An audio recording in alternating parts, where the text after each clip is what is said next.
it was assumed, I suppose, that if members of the RUC were hitting people over the head with batons, that is exactly what the Northern Ireland government and O'Neill wanted them to do.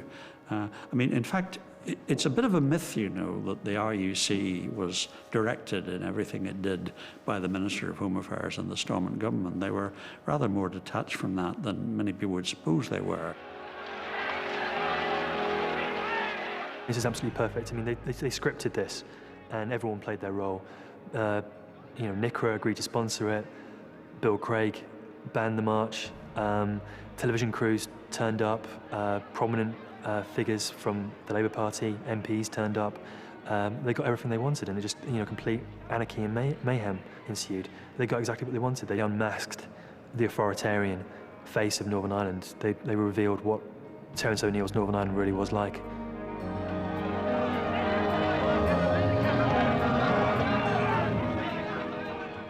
The film that went around the world that showed the brutality of the police was a tremendous victory for the civil rights movement.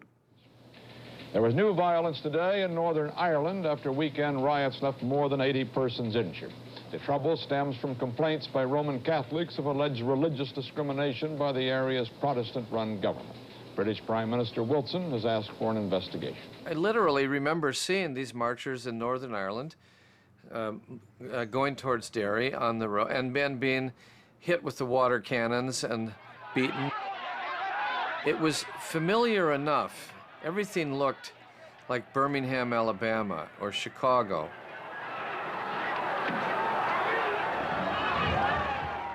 The fact that it were on television certainly was hugely important because it bounced the news story out from Northern Ireland sort of into the mainstream British media and the mainstream Irish media into the South, and that in itself confirmed that this was not just another incident in the civil rights movement or the general struggle in Derry, that this was something distinctly different.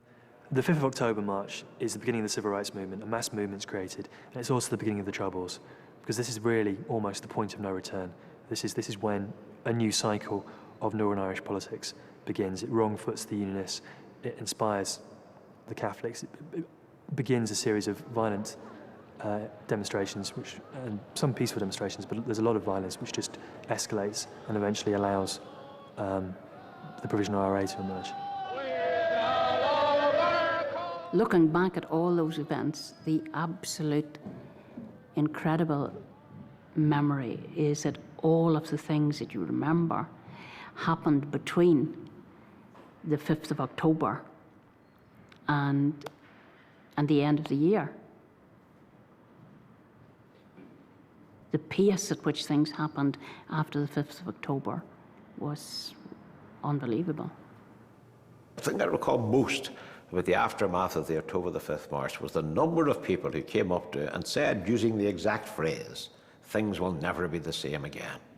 And they were right, you know, and we all sensed that this was a plot point in the narrative of Northern Ireland history. We had now taken a turn. We knew that. Throughout the whole world, where you have a Roman Catholic majority, you have a lower standard of democracy.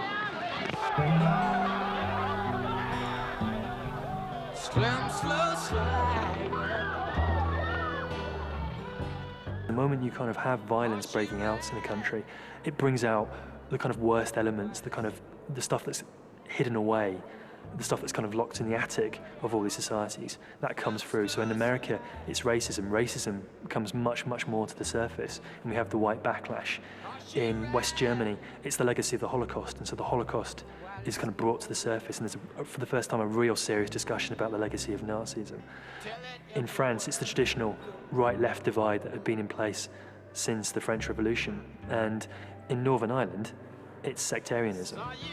And that is what's brought out. This violence, of course, is on the part of the Roman Catholic Church and always has been. When the Church of Rome accepts the Constitution of Northern Ireland, when the Roman Catholics are prepared to fly the flag of the country and to sing the national anthem, then we will get back to what would be normal conditions. Ladbroke Grove this morning. We hadn't expected to have a mass movement quite as quickly as we did. We didn't have the organisational structures actually to control or even politically to provide decisive influence on the mass movement which erupted.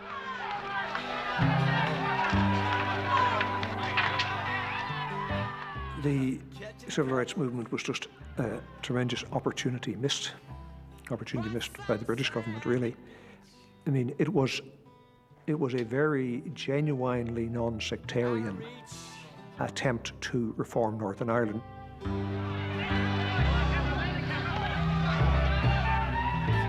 The Ulster Police do a very good job in extremely difficult circumstances. This movement has really grown and grown very fast. It's now unstoppable, and reform is the only thing that can, in fact, satisfy us. There is no sphere of life which has not been affected by what happened in Duke Street and what happened, say, in America, France, South Africa, etc. That it was a pivotal year, and we were just part of that international struggle. We don't seem to have any law and order anymore. It seems as if the police have given in to the forces of anarchy.